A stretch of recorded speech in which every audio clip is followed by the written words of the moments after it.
I don't usually talk about what happened that Halloween night. It's not that I've tried to forget. It's that every time I start to think about it, I realize how much of it doesn't make sense, even after all these years. I've told myself 100 different versions, tried to make it sound logical, tried to make it sound like something that could have happened in the real world. But no matter how I arrange it, the story never fits neatly into reason. When people ask about the worst thing I ever saw during my 30 years in law enforcement, I don't mention shootouts or accidents or anything you'd read in the paper.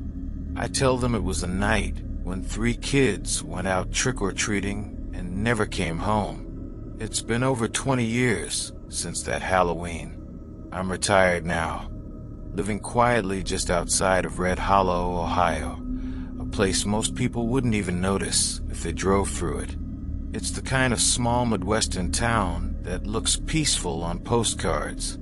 Old farmhouses, a single diner, 2 gas stations, 1 main street lined with red brick buildings, and a flagpole in the center.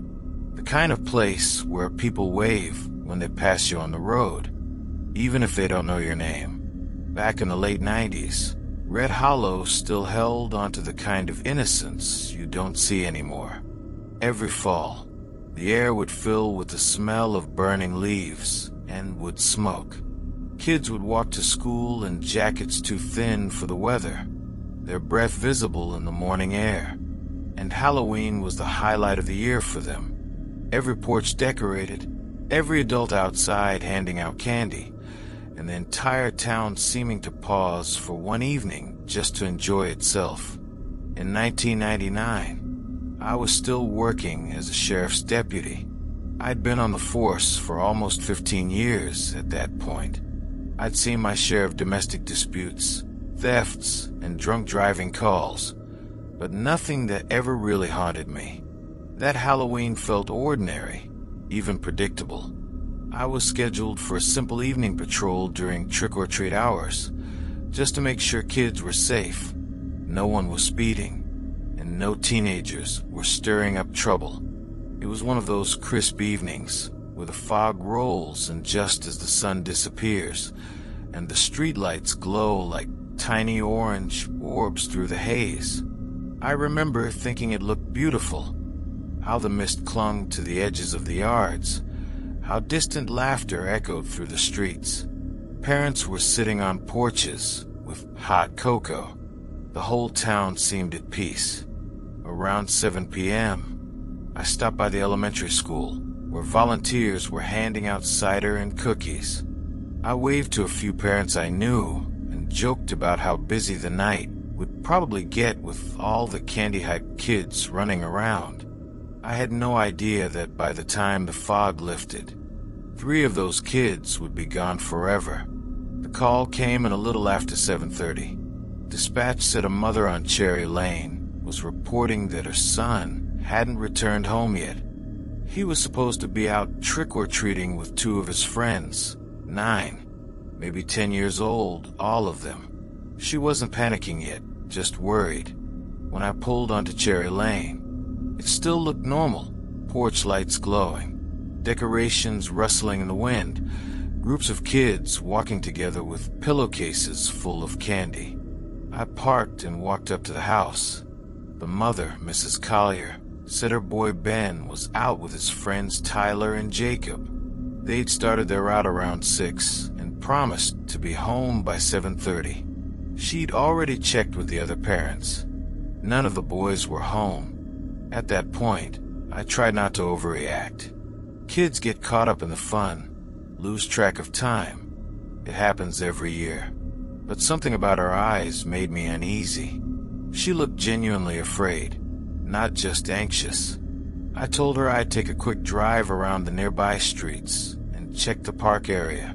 By 8 o'clock, I'd driven half the neighborhood and seen no sign of them. The streets were starting to empty out now. Porch lights flicked off one by one. The fog thickened until I could barely see 100 feet ahead. When I radioed my partner to help with the search, he said he'd cover the opposite side of town near the river. At 8:30, I was starting to feel that quiet kind of dread that law enforcement officers know well, the moment when probably fine starts to turn into something's wrong. I checked the small playground behind the church, the parking lot behind the diner, even the shortcut trail that kids sometimes used to cut through backyards. Nothing. By 9, most of the trick-or-treating had ended. The only sound was the occasional rustle of dry leaves in the wind. I remember how lonely the streets felt, how that fog made everything seem smaller and more claustrophobic. I decided to check Waterson Lane, a narrow back road that ran along the edge of the river. It wasn't a place people went often. The road was cracked and uneven, lined with old houses that hadn't been lived in since the floods years before. Some had been torn down. Others stood half-collapsed, their windows boarded up. Kids dared each other to go there, but most stayed away. As I drove slowly down that road, my headlights cut through the fog in long, thin beams. About halfway down, something caught my eye. A cluster of candy wrappers scattered near a ditch. I stopped the car, got out, and crouched down to look. The wrappers were damp, but still intact. Chocolate bars, the kind that came in the mixed Halloween bags. A few feet away was a torn piece of orange plastic, maybe from a trick-or-treat bucket. I called it in and waited for backup. My partner arrived 10 minutes later, and together we started searching the area with flashlights. The mud near the ditch was disturbed, as if someone had slipped or struggled there. A few yards further, we found a single sneaker, small, size appropriate for a kid around 10. It was lying near a fence line, and from there, faint marks in the dirt led down toward the river. We followed them in silence. The marks weren't clear footprints anymore, just smeared impressions in the mud.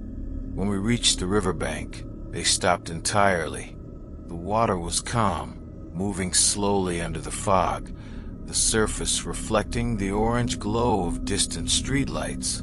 There was nothing else. No movement, no sound, just stillness. We searched that area for hours. More deputies arrived, then volunteers. Dogs were brought in the next morning. The river was dragged. Every property nearby was checked. But not a single piece of evidence turned up after that. The 3 boys had simply vanished. Weeks went by. The news covered it for a while. Theories spread: abduction, runaway, accident, but no solid leads ever came. We interviewed dozens of people, and every account ended the same way. They'd seen the boys earlier in the evening, laughing, running house to house. Then nothing. Months later, when the case went cold, I told myself they must have drowned. Maybe they slipped near the riverbank. Maybe the current carried them farther downstream than we searched. But even that explanation never felt right. The water was shallow where we'd found the marks, and no sign of clothing or remains ever surfaced. It was as if they'd stepped out of this world entirely. The following year, Halloween came around again. The town was different now, quiet, subdued. Most families kept their kids inside. The decorations stayed boxed away. I volunteered for patrol again, maybe because part of me hoped I'd find something, anything, to give closure. That night, around 7, dispatch called about something strange. A homeowner a few streets from Cherry Lane reported finding a small paper bag on her porch. When she opened it, she said there were 3 pieces of candy inside, perfectly wrapped. No note, no explanation. I collected the bag myself. It didn't look like much, just an ordinary brown paper sack. But inside were 3 candy bars, the same Brand Collier boy had been carrying when he disappeared. I logged it as evidence, though deep down, I knew it was useless. Maybe someone thought it was funny. Maybe it was a cruel joke. Still, it bothered me. A year later, it happened again. Another bag. Different house.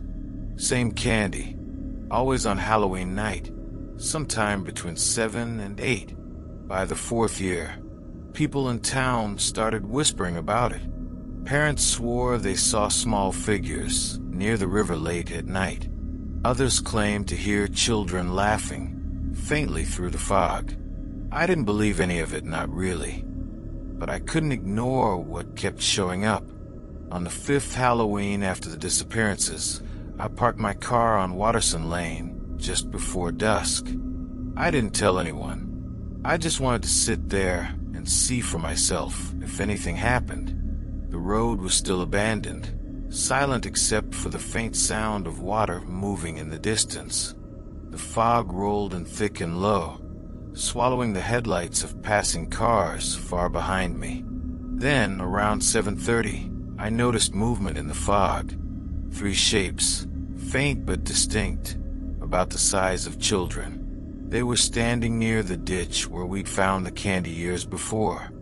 I stared at them for what felt like minutes, trying to make sense of what I was seeing.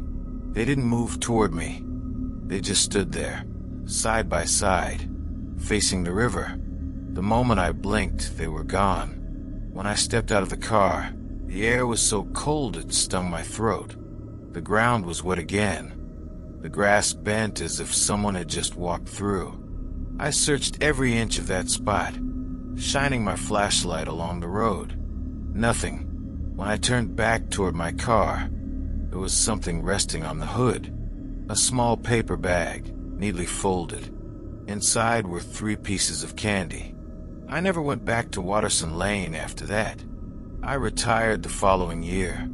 I told myself I'd had enough of night shifts, but the truth is, I didn't want to see whatever might appear next.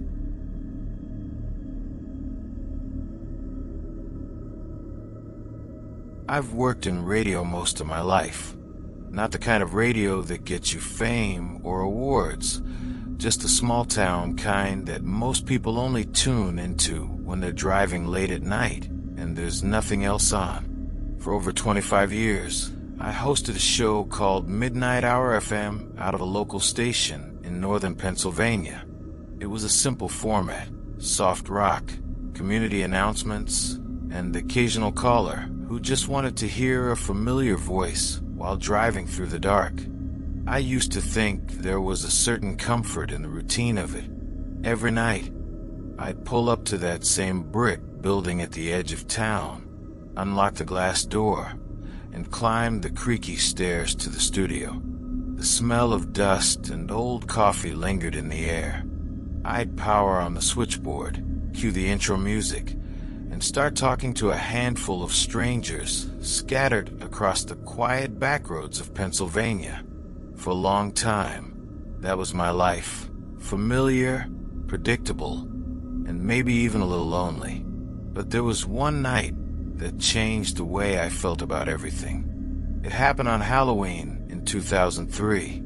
I still remember how cold that night was, how the rain tapped against the windows, while the wind carried the faint smell of burning leaves through the air.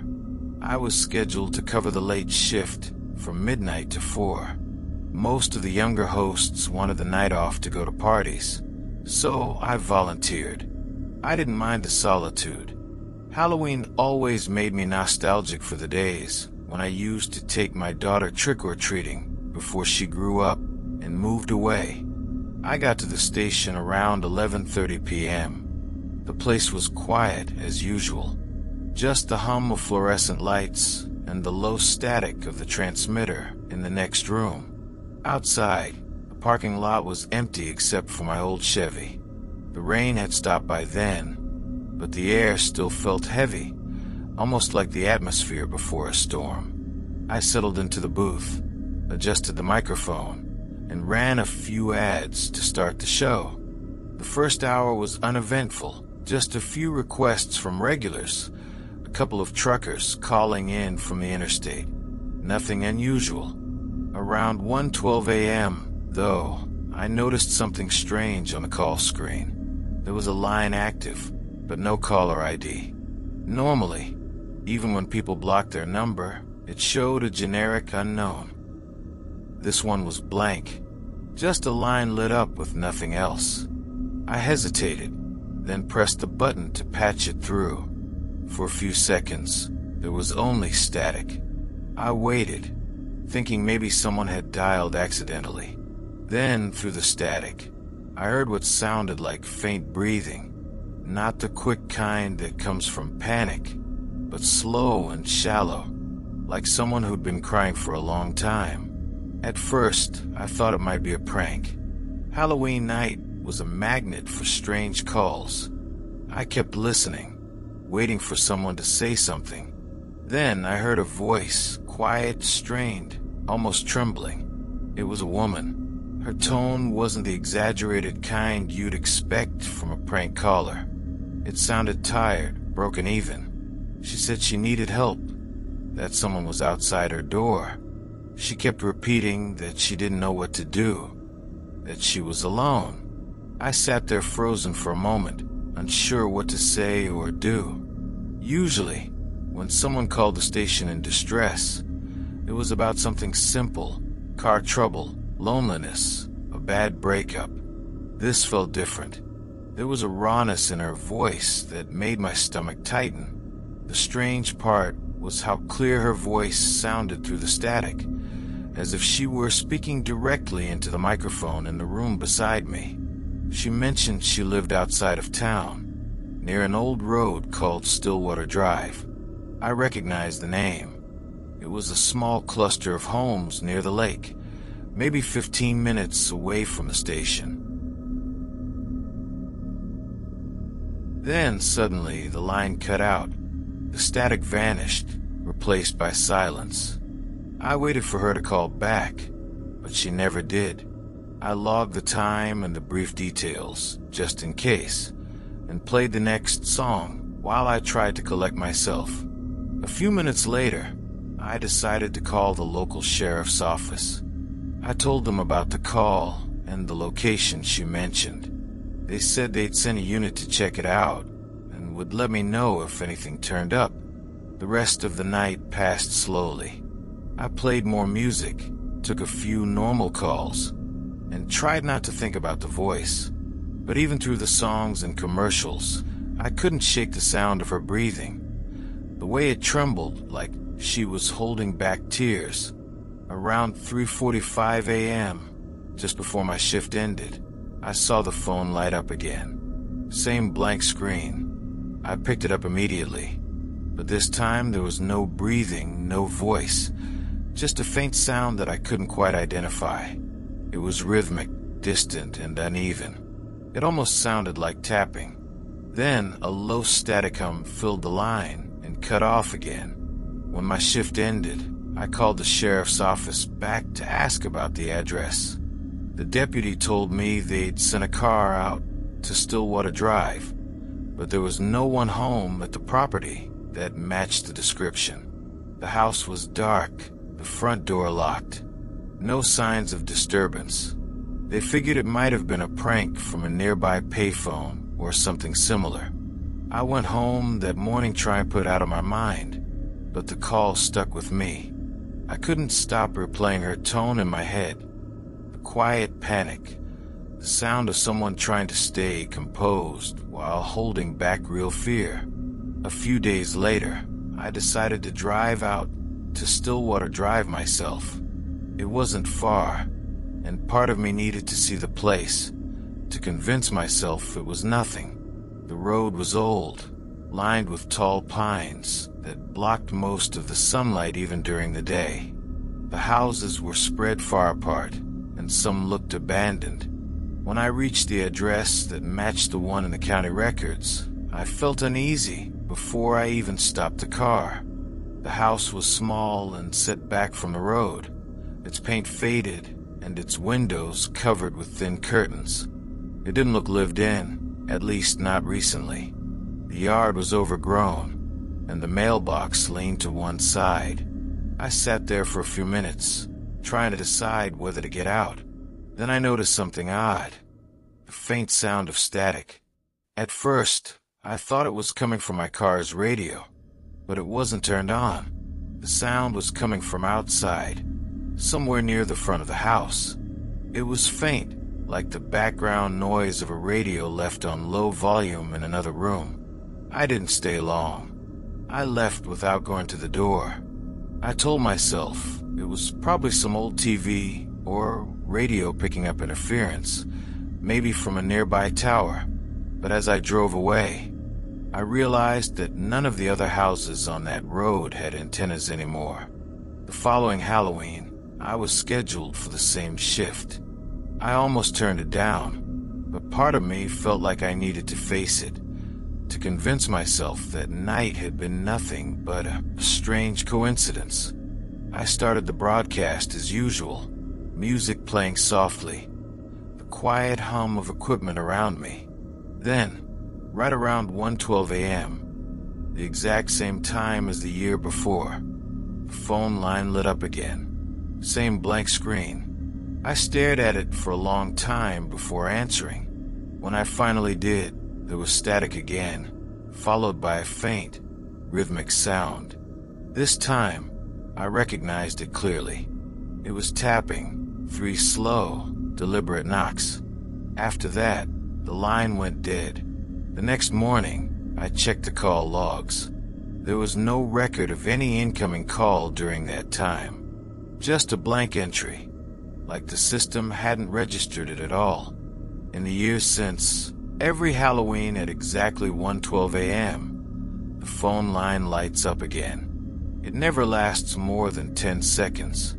Sometimes it's static, sometimes tapping. Once it was what sounded like faint breathing. The engineers have checked the system, replaced the lines, even changed the number entirely. But it keeps happening, always on the same night, always at the same time. No one else ever answers it now. They say it's just interference, but I know what I heard. I know the difference between static and a human voice. And I know what fear sounds like when someone's trying to hide it.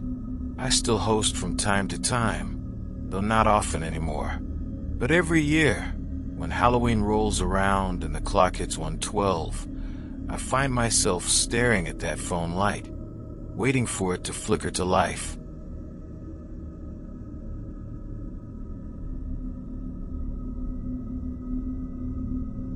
I never believed the stories about the man in the pumpkin mask when I was a kid.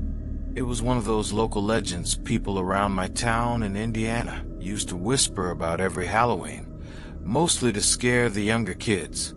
They said he was some kind of drifter who used to live out by the cornfields, a man who'd gone insane and started carving pumpkins from his victims' heads, wearing them when he came into town each October. I always thought it was nonsense, something small towns made up to give themselves a ghost story. I'm 46 now, and I've lived my entire life in the same town, a quiet, rural place where everyone knows everyone, and Halloween was always a big deal. Our streets would fill with kids, parents sitting on porches, handing out candy, the whole town decorated in orange and black. But one Halloween about 12 years ago, something happened that changed how I see this town forever. I had just moved back into my parents' old farmhouse after my mother passed. It sat on the edge of town, not far from the cornfields that people around here joked were haunted. I'd been busy all week cleaning the place out, trying to get rid of the memories and clutter. The house felt empty, but not in the peaceful way I expected. It had that kind of stillness you feel when you know someone's been there recently, even if you can't explain how you know. That year, Halloween night fell on a Saturday, and I decided to stay home instead of going to the town's small festival downtown. I didn't expect any trick-or-treaters since the house was off the main road, but I left the porch light on out of habit. I remember sitting by the window, watching the last bit of daylight fade over the fields, that faint orange glow fading into a pale blue sky. It felt quiet in a way that made me uneasy. Around 8:30, I saw movement out by the edge of my driveway. At first I thought it was just a kid in costume, but something about the figure made me freeze. The person was standing completely still under the light, facing my house. The porch light illuminated just enough for me to see the head, a pumpkin, or at least something carved to look like one. The shape was uneven, and there were jagged holes where the eyes should have been. I remember that cold, hollow feeling in my stomach as I stared through the glass, waiting for the person to move. But they didn't. They just stood there, their head tilted slightly to one side, like they were studying me through those dark, empty holes. I turned away for maybe 2 seconds to grab my phone, and when I looked back, they were gone. I went outside, flashlight in hand, trying to tell myself it was just some prank. The gravel crunched under my boots as I walked to the edge of the driveway, shining the beam toward the field. There were no footprints, no candy bag, nothing to suggest anyone had been there, but the air smelled faintly of something rotten, like old fruit left in the sun too long. I didn't sleep much that night. Every sound in that house felt amplified. The ticking of the clock, the creaks in the floorboards, the faint hum of wind through the window cracks. I kept replaying the image in my head, that still figure in the pumpkin mask, the way it seemed to be watching me. I didn't tell anyone about it, partly because I didn't want to sound like I was losing it. Over the next week, I started hearing from neighbors that their decorations had been vandalized, pumpkins smashed, porch lights broken, even a few houses that had dead animals left near their front doors. People said it was just teenagers being stupid, but deep down, it didn't feel like that. It felt targeted, deliberate. A few nights later, while I was sitting on the porch, I noticed something odd about the tree line near the field. There were faint glimmers of light, like someone holding a candle or a lantern. The light would appear for a few seconds, then vanish. When I walked out there the next morning, I found 3 half-burned candles arranged in a circle in the dirt, along with a small, hollowed-out pumpkin. Inside it was a piece of folded paper. The note had no words, just a crude drawing, a face, jagged and uneven, with hollow eyes. I threw it away, but that image stayed with me. As the weeks went by, I kept noticing strange things. Scratches on the side of the barn, footprints in the mud that led toward my porch, but never away. On one morning in mid-November, I found something hanging from my mailbox, a small pumpkin, carved into a grin and tied by twine. It was then that I started digging into the old stories people told when I was younger. Back in the 1960s, there had been a string of disappearances around our county, mostly kids and one farmhand. The only connection anyone could make was that each disappearance happened on Halloween night, and each one near the cornfields on the outskirts of town. People said they used to find jack-o'-lanterns at the scene, carved with twisted faces that didn't look like any normal pumpkin carving. I found an old newspaper article about it at the library. It mentioned a man named Howard Tiller, a seasonal worker who'd lived in a shack near the field. Locals had suspected him of being involved, but he disappeared before police could question him. Some said he'd been caught in a combined accident. Others said he just walked into the fields one night and never came out. The part that got me was the date. The last disappearance was exactly 50 years before the night I saw that figure at the end of my driveway. That next Halloween, I didn't plan to stay home. I booked a night in a motel a few towns over, figuring I'd rather not be anywhere near that farmhouse when the night came around. But when I came back the next morning, I noticed something sitting on my porch steps, another pumpkin, same jagged grin, same hollow eyes. It was fresh, like it had just been carved. I moved out of that house a few months later, sold it to a family from out of state who didn't seem to know or care about the local stories. I never told them about what I saw. I figured maybe if I didn't acknowledge it, it would leave me alone.